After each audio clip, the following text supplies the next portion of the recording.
The general idea of a war was built on a single idea: move fast enough, and the enemy collapses before they can fight back.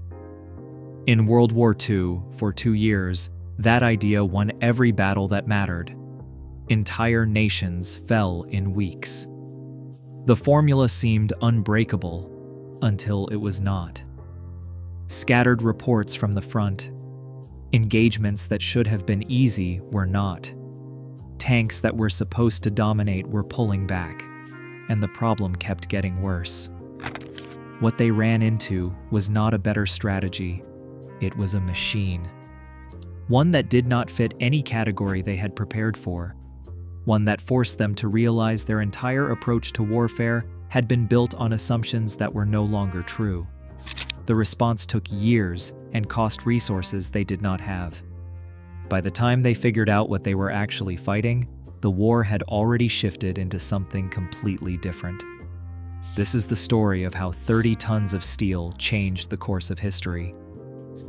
Speed was supposed to end the war. There's a strange kind of arrogance that comes with winning too much.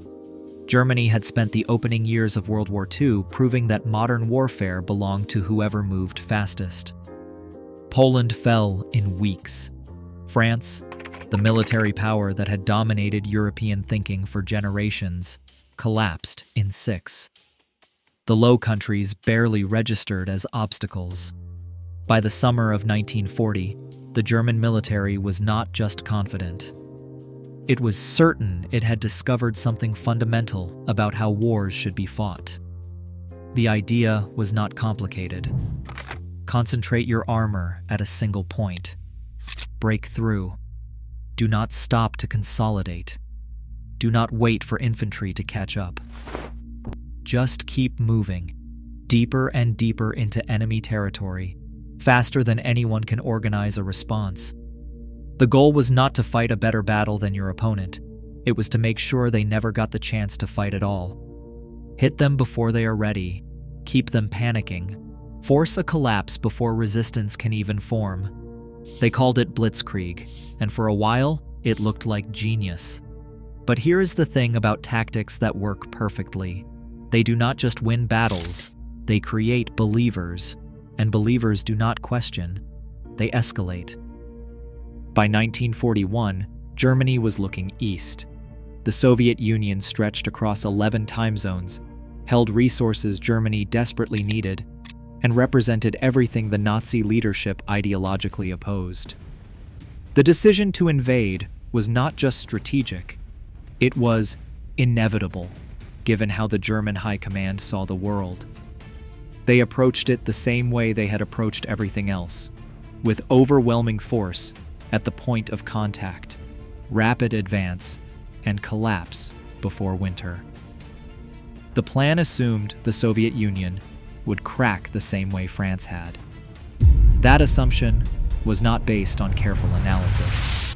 It was based on momentum, on the feeling that they had figured out something nobody else had. Operation Barbarossa launched in June 1941 with over 3 million men, thousands of tanks, and absolute confidence. The opening moves went exactly as planned. Soviet forces were caught off guard, disorganized, and suffering catastrophic losses.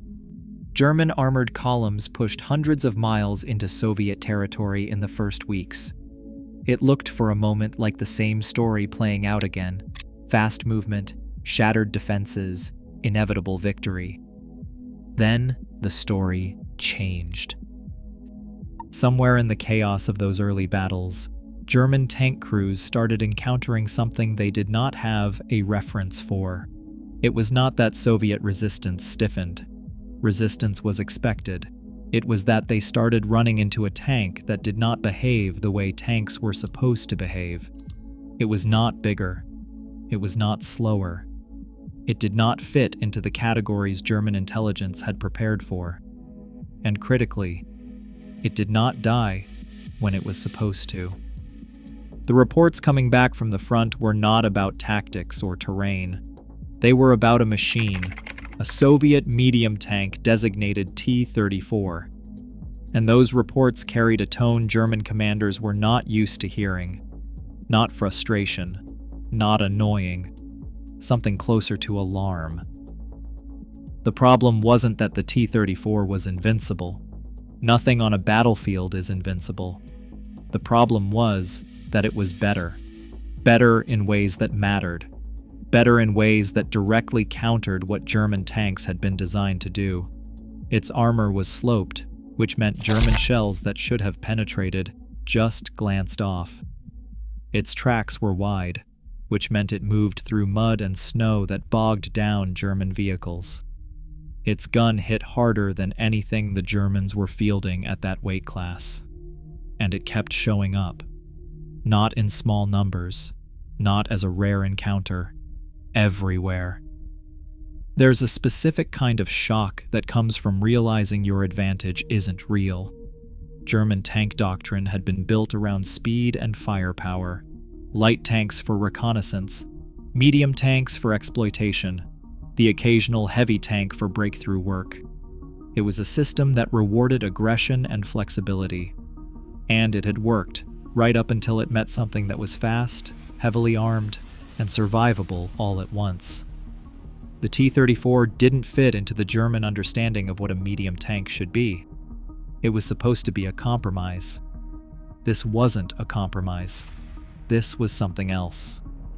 By late 1941, German field reports were explicit. The T-34 represented a problem that couldn't be solved with better tactics or more aggressive maneuvering. It was a design problem, and design problems don't get fixed in the field. They get fixed in factories, and that takes time. Time the Blitzkrieg wasn't supposed to need. What made it worse was that the invasion was already behind schedule. The rapid advance had slowed, not because Soviet forces were fighting better, though they were learning, but because distance itself was becoming an enemy. Supply lines stretched, vehicles broke down, weather turned, and now, in the middle of all that, German armor was running into a tank it couldn't reliably kill without getting dangerously close.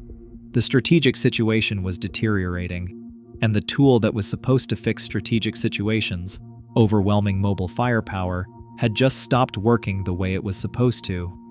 The confidence that had carried Germany across Europe was starting to crack.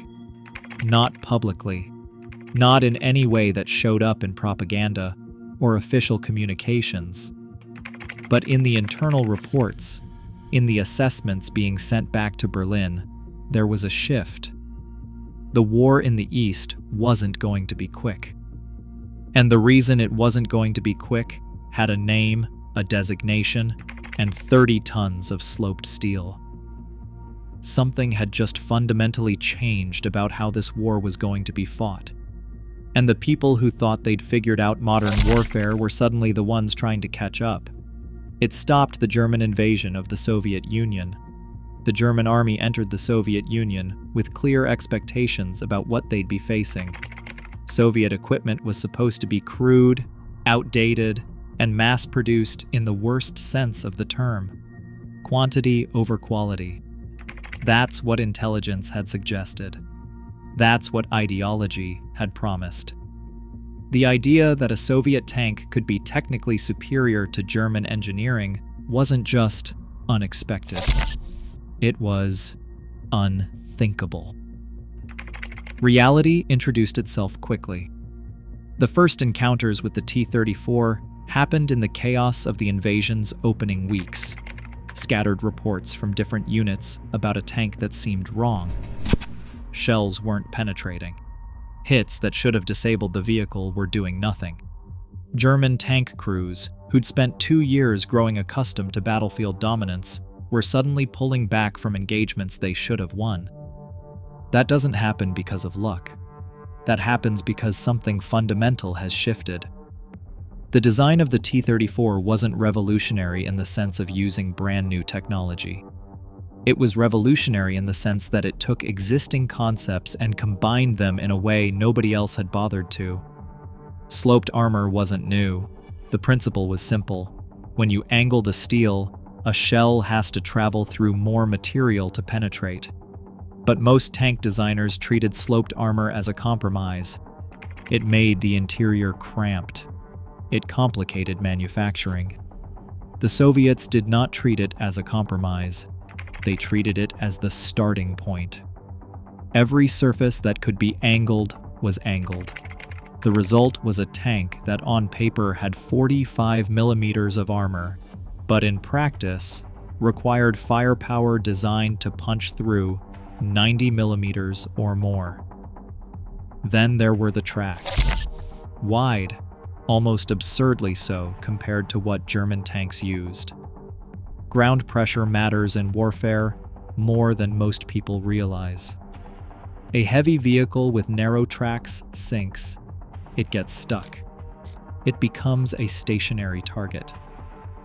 The T-34's tracks distributed its weight across a much larger surface area, which meant it could move through terrain that turned German tanks into obstacles. Mud season hit the Eastern Front twice a year, and when it did, German advances did not just slow down. They stopped. The T-34 kept moving. And the gun. A 76.2 millimeter cannon that could engage German tanks at ranges where German guns could not reliably penetrate Soviet armor in return. Battlefield advantage is not just about who has the tougher armor or the faster speed. It is about who gets to dictate the terms of the engagement. The T-34 forced German tanks to close distance, to take risks, to expose themselves in ways the doctrine had not prepared for. That changes everything. Within months, the tone of German internal communications shifted from optimistic progress reports to something far more urgent. Commanders in the field were explicitly requesting new equipment, better guns, something that could deal with this tank. There is a particular document from General Heinz Guderian, one of the architects of German armored doctrine, where he describes the T-34 in terms that approach admiration. He does not call it crude. He calls it formidable. That is not the language you use when you are winning. The impact was not just tactical, it was psychological. German crews had been trained to believe their equipment was superior. That belief was not just propaganda, it was tactical confidence. When you think your tank is better, you fight differently. You take risks. You press advantages. When you suddenly realize you are outmatched, that confidence evaporates, and with it goes the aggression that made Blitzkrieg work. Crews started hesitating. They started waiting for support. They started fighting defensively. That is not how you maintain momentum in an offensive war. By the winter of 1941, the invasion had stalled. There were a lot of reasons. The distances were greater than anticipated. Soviet resistance was fiercer than expected. Supply lines were overstretched. Weather was brutal. But threaded through all of those problems was a simpler one. The tank that was supposed to be the spearhead of German advances could not reliably win engagements anymore. And when your offensive doctrine is built entirely around armored breakthroughs, that is not a setback. That is a structural failure. The T-34 did not stop the invasion by itself. Wars do not work that way, but it stopped the kind of war Germany knew how to fight. It turned battles that should have been quick and decisive into grinding engagements where numbers started to matter more than speed.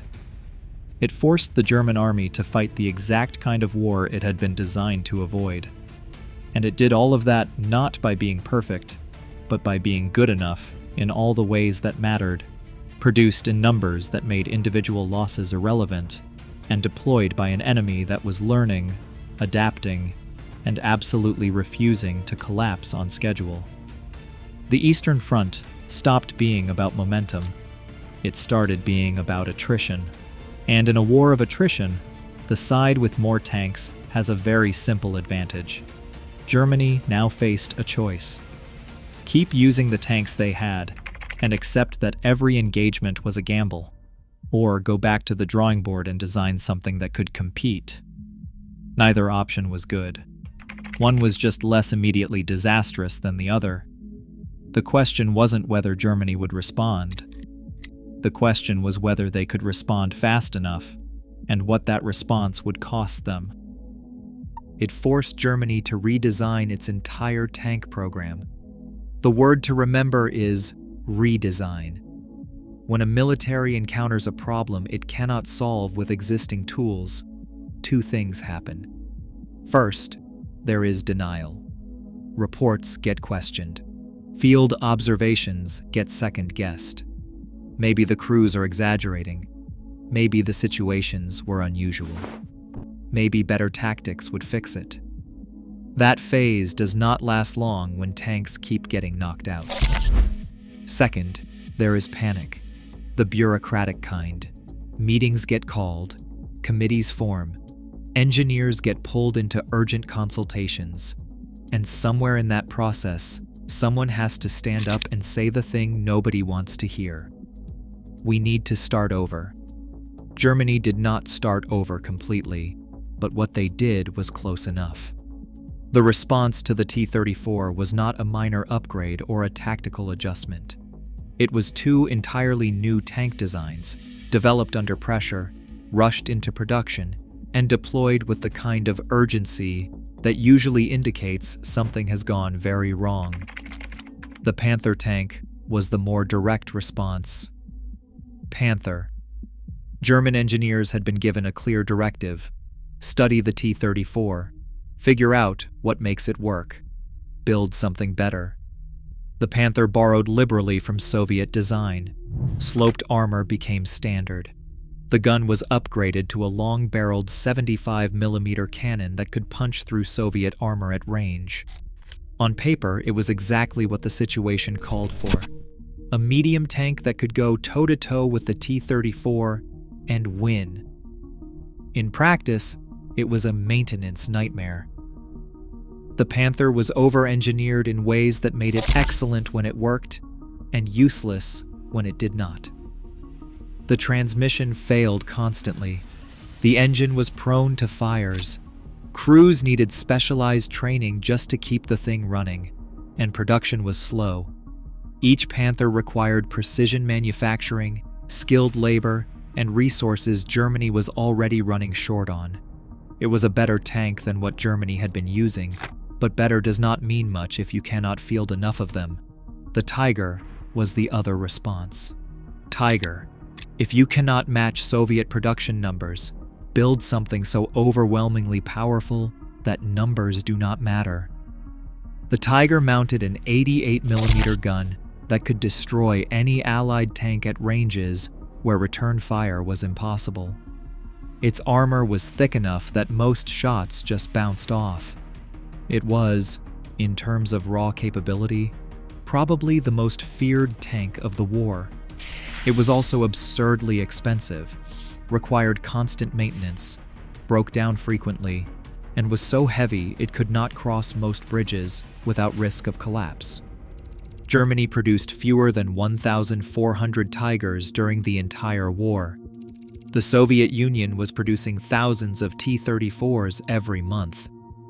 Production pressure made the math simple, but the real cost was not in the tanks themselves. It was in what producing them meant for everything else. German industry was now locked into building complex, high-performance vehicles that required resources, time, and expertise they did not have in surplus. Every hour spent building a Panther was an hour not spent building 3 or 4 medium tanks of a simpler design. Every Tiger produced consumed materials that could have gone into other desperately needed equipment. The decision to chase technological superiority had opportunity costs that compounded over time. There is a particular kind of strategic trap that happens when you let your opponent dictate the terms of competition. Germany had entered the war with a doctrine built around speed and flexibility.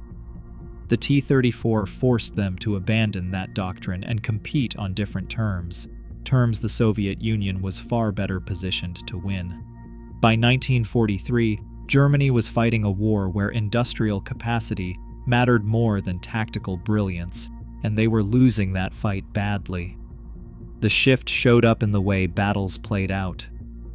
Early in the war, German armored units moved fast, hit hard, and disengaged before the enemy could respond. By the middle of the war, they were fighting defensive actions, trying to hold ground, and waiting for support.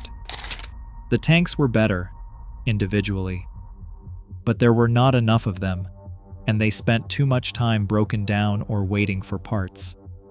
Soviet tank production, meanwhile, kept accelerating. Factories that had been evacuated east ahead of the German advance were back online and producing at rates German intelligence did not think were possible. The T-34 kept showing up in greater numbers, with incremental improvements, crewed by people who had learned through brutal experience how to use them effectively. The design had not changed much. It did not need to. It was good enough, and there were enough of them. The war on the Eastern Front stopped being about who had the better tanks. It became about who could sustain losses and keep fighting. And in that kind of war, complexity is a liability. Every system that requires specialized training is a weakness. Every component that cannot be field repaired is a point of failure. The Panther and the Tiger were magnificent machines when they worked. But wars are not won by machines that work sometimes. They are won by machines that work often enough, are easy enough to fix when they break, and exist in large enough numbers that losing one does not matter. Germany had designed responses to the T-34 that were technically superior in almost every measurable way. And in doing so, they had locked themselves into a production model they could not sustain. The T-34 had not just outperformed German tanks. It had forced Germany to chase performance in ways that made their strategic situation worse. By 1944, the imbalance was obvious. The question was not whether Germany could win the tank war.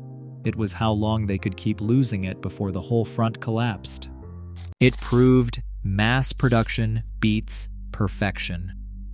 There is a concept in manufacturing that most people do not think about until it is too late. Complexity costs time. Time costs production.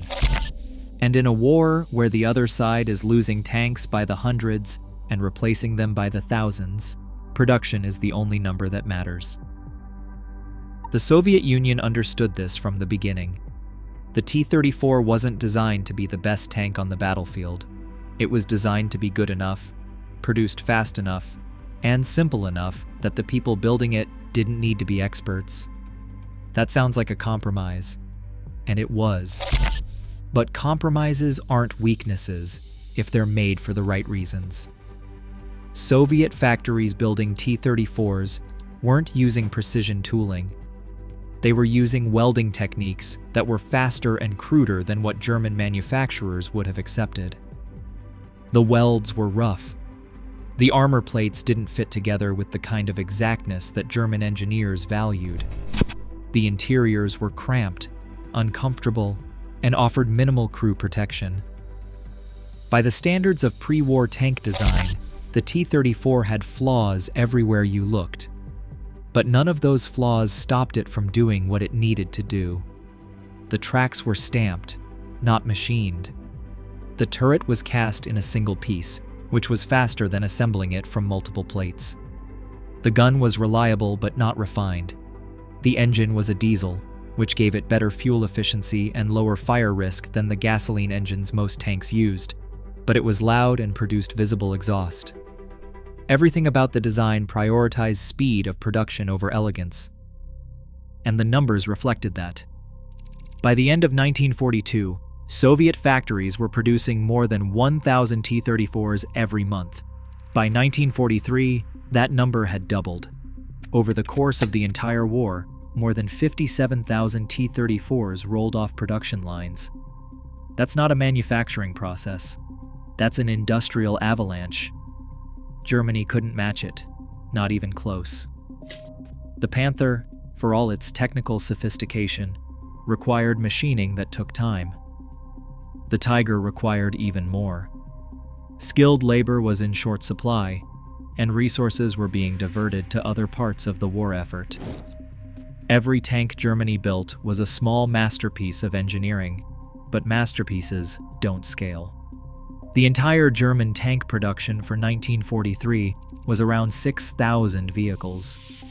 The Soviets built more than twice that number of T-34s alone in the same period, and that does not count everything else they were producing. The gap wasn't just in quantity, it was in philosophy. German tank design kept chasing performance. Bigger guns, thicker armor, better optics. Every improvement made the tanks more capable and more complicated. Soviet design kept chasing reliability. Could this be built faster? Could this be repaired in the field? Could this be operated by someone with minimal training? The T-34 could have its engine swapped out in under an hour by a crew with basic tools. Panthers required specialized equipment and trained mechanics just to keep them running.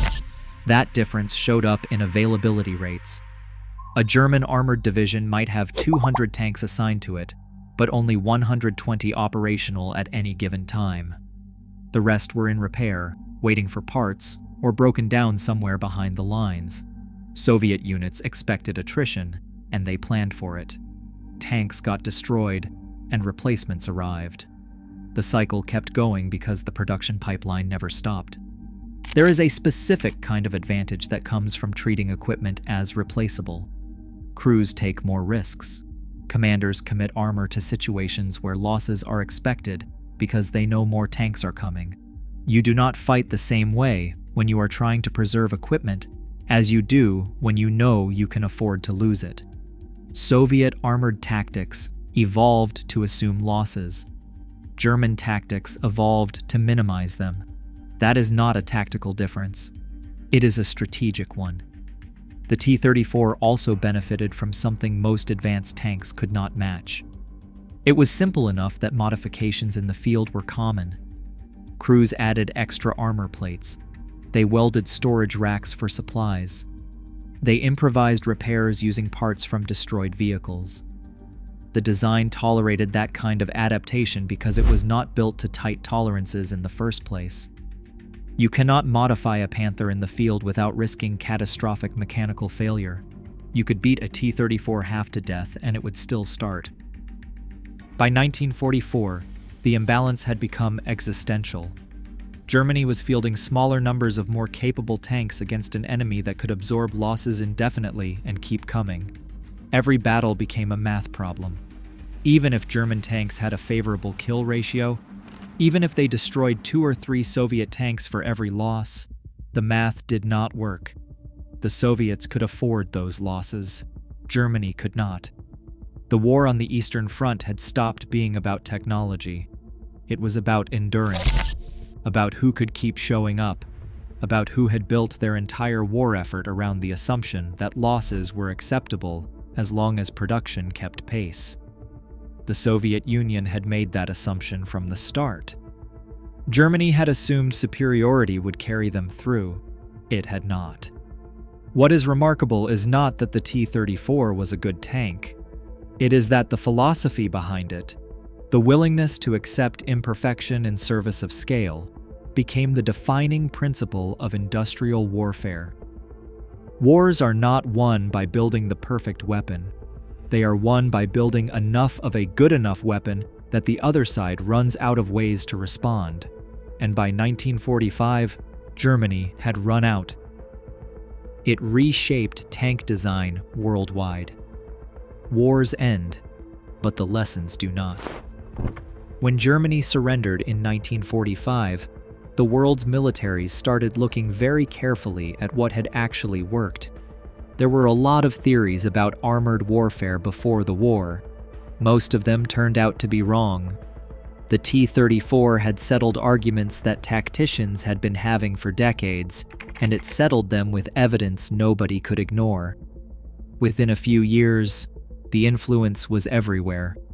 Not because countries were copying the T-34 directly, though some did exactly that, but because the principles it had proven were too valuable to ignore.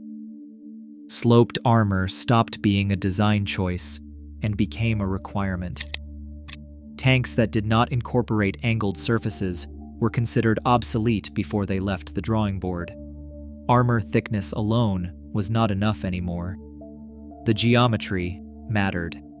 Medium tank doctrine became the standard. Before the war, armies had divided tanks into categories: light tanks for scouting, medium tanks for exploitation, heavy tanks for breakthrough. The T-34 had demonstrated that a well-designed medium tank could handle all of those roles adequately, and the flexibility of having a single platform that could do multiple jobs outweighed the theoretical advantages of specialization. Heavy tanks did not disappear immediately, but the trend was clear. The future belonged to vehicles that balanced firepower, protection, and mobility rather than maximizing one at the expense of the others. Even production philosophy shifted. The post-war tank designs coming out of Western nations were notably simpler than what had been built during the war. Easier to maintain, more tolerant of rough handling. The idea that a tank needed to be a precision instrument had died somewhere on the Eastern Front. What replaced it was the understanding that a tank needed to keep working under conditions that would destroy most machines, and if that meant sacrificing some refinement, so be it. The Soviet Union itself kept evolving the design. The T-34 was followed by the T-54, which kept the sloped armor and added improvements based on what had been learned. The T-54 became one of the most widely produced tanks in history, and its descendants kept showing up in conflicts for decades. The T-55, T-62, T-72, all of them carried design DNA directly traceable back to the T-34. The shape changed, the technology improved, but the fundamental approach, the balance of characteristics, remained recognizable. Western nations followed their own paths, but the influence was there.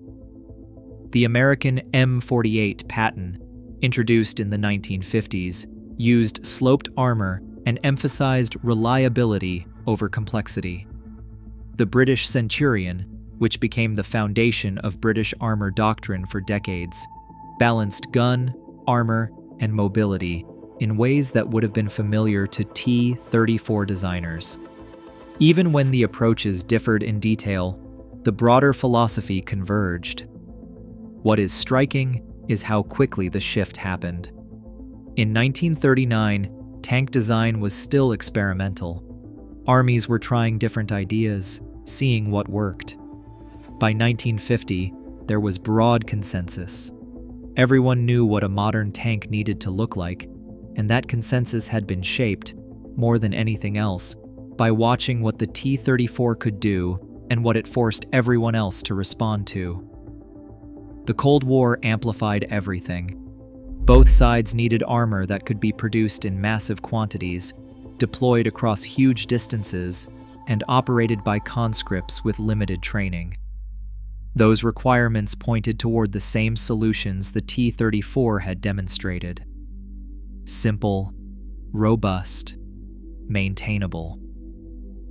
The main battle tank concept, which came to define armored warfare in the latter half of the 20th century, was a direct descendant of lessons learned from watching medium tanks like the T-34 dominate battlefields. Even the economics mattered. Nations building their militaries in the 1950s and the 1960s had to think about cost. Precision-engineered vehicles that required expert maintenance were luxuries most could not afford. The T-34 proved that you did not need perfection, you needed effectiveness at scale. That lesson shaped procurement decisions for decades. Countries bought tanks they could actually afford to field in meaningful numbers, rather than chasing technological sophistication they could not sustain. The design legacy extended beyond just tanks. The broader principle that industrial warfare rewarded mass production and reliability over individual excellence became embedded in how militaries thought about equipment. Logistics mattered more than performance. Maintainability mattered more than capability. Wars were not won by having the best equipment. They were won by having enough good equipment and the ability to keep it running. By the 1960s, if you looked at the armored forces of any significant military, you saw the influence. Sloped surfaces, diesel engines, an emphasis on crew survivability and ease of repair. The specific implementations varied, but the underlying ideas had become universal. The T-34 had not just won battles, it had won the argument about how tanks should be designed, and that argument shaped everything that came after. The tanks rolling through conflicts in the Middle East, in Africa, in Asia, decades after World War II ended, were all downstream of decisions made in Soviet design bureaus in the late 1930s. The shape everyone copied was not just a shape, it was a recognition of what actually worked when theory met reality. What makes a design influential is not just how well it performs, it is how thoroughly it changes what everyone thinks is possible. The T-34 did that.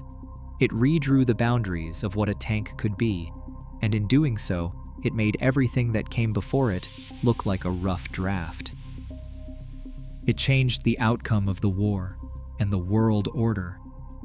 There is a version of history where Germany wins in the East, where Blitzkrieg works exactly as planned, Soviet resistance collapses, and the war ends before the United States fully commits. That version did not happen, and many reasons explain why. But threaded through all of them is a simple counterfactual. What if the T-34 had not existed? Remove that one variable, and the cascading effects become hard to ignore. German armor pushes deeper into Soviet territory without encountering something it cannot handle. The invasion maintains momentum. Soviet forces, already suffering catastrophic losses in the opening months, cannot stabilize the front because their best response to German tactics is not available. Moscow falls. The Stalin regime either collapses or retreats so far east that holding territory becomes impossible. Germany secures the resources it went east to find: oil, grain, industrial capacity. The strategic situation shifts fundamentally, and then Germany does not have to fight a two-front war the same way. Resources that were burned through in the grinding attrition of the Eastern Front become available for defending against Allied landings. Forces that spent years bogged down in Soviet territory get repositioned. The entire calculus of the war in Europe changes. Not guaranteed victory for Germany, but a drastically different conflict, one where Allied success is not nearly as certain. That did not happen because the T-34 stopped that version of events from unfolding, not single-handedly, but as a critical component. It gave Soviet forces a tool that could trade favorably with German armor. It forced Germany into a production and design race they could not win. It bought time. Time for Soviet industry to evacuate and rebuild. Time for inexperienced crews to gain experience. Time for strategic depth to work in the Soviet Union's favor. Wars are decided by many factors, but when one side has a weapons system that fundamentally alters battlefield dynamics, that matters more than most things. The post-war world took shape based on who won. The Soviet Union emerged as a superpower, not just because it survived, but because it survived strong enough to dictate terms across Eastern Europe. Soviet armor rolled into Berlin. Soviet forces occupied half of Germany. The balance of power that defined the Cold War was set by which armies ended the war where. Soviet armies ended the war deep in enemy territory because they had won the armored conflict that determined whether the Eastern Front would collapse or hold. That military strength translated directly into geopolitical influence. The satellite states of Eastern Europe fell under Soviet control because Soviet military power made resistance impossible. The Iron Curtain became a physical reality because the Red Army had the capacity to enforce it. And that capacity had been built, in part, on an industrial base that had proven it could outproduce its opponents in the one category of equipment that mattered most: tanks. The Cold War arms race started from assumptions built on World War II outcomes. Western nations looked at Soviet armor production and designed their entire defensive posture around stopping massive tank assaults across Central Europe. NATO doctrine assumed waves of Soviet armor. Defensive strategies centered on anti-tank capabilities. Entire generations of military equipment were designed to counter a threat that existed because the Soviet Union had demonstrated it could build armor in quantities that made conventional defense almost impossible. None of that happens the same way if Germany wins in the East. Western Europe faces a victorious Germany with resources and strategic depth it historically did not have. The United States still has industrial capacity and nuclear weapons, but the shape of the conflict changes. The Cold War, if it happens at all, looks different. Maybe it's the West versus a German-dominated Europe rather than a divided continent with the Soviets on one side. Maybe it's a three-way standoff. The specifics get speculative quickly, but the key point remains. The order after 1945 was shaped by Soviet victory, and Soviet victory was shaped, in meaningful part, by having the right equipment at the right time. The influence extends beyond military history. The Soviet Union's role as a superpower affected decolonization, proxy wars, ideological competition, and space exploration, everything that defined the second half of the 20th century. Remove Soviet power from that equation, and the entire global trajectory shifts. Countries that aligned with Moscow might align differently. Conflicts that played out as proxy battles between superpowers might not happen the same way. The specific changes branch in 1,000 directions, but they all stem from the same source. The balance of power after 1945 depended on who won the war, and the war's outcome depended on who won in the East. It's reductive to say a single tank changed history. No machine does that alone. But machines enable human decisions, and the T-34 enabled the Soviet Union to make decisions that worked. It allowed them to fight a kind of war they could sustain, to hold ground, trade losses, and keep fielding forces until the other side broke. That's not just military effectiveness. That's strategic capability that shapes what is politically possible. Wars determine borders. Borders determine governments. Governments determine policy. And policy determines how millions of people live. The borders of 1945 were drawn by armies, and those armies were equipped based on industrial capacity to build tools that worked. The T-34 worked. It worked well enough, in large enough numbers, for long enough, that the people using it won. And because they won, they shaped what came next. What's remarkable is not that a well-designed tank mattered. It's that the ripples from that mattering extended so far. From tactical superiority in 1941, to geopolitical dominance in 1945, to Cold War tensions that lasted decades. The machine did not cause all of that, but it was present at each decision point, enabling possibilities that would not have existed otherwise. That's not about hardware. That's about how tools change what people can accomplish, and how what people accomplish changes the world. In the end, nothing collapsed all at once. The shift happened quietly, through decisions made under pressure and assumptions that no longer held. What began as a response to a single problem reshaped how wars were fought, how armies were built, and what victory even meant. The conflict moved on, but the lesson remained. Not because one machine was perfect, but because it forced a reality everyone else had to accept. From that point forward, history followed a different path, shaped by endurance, scale, and the consequences of getting it right just long enough.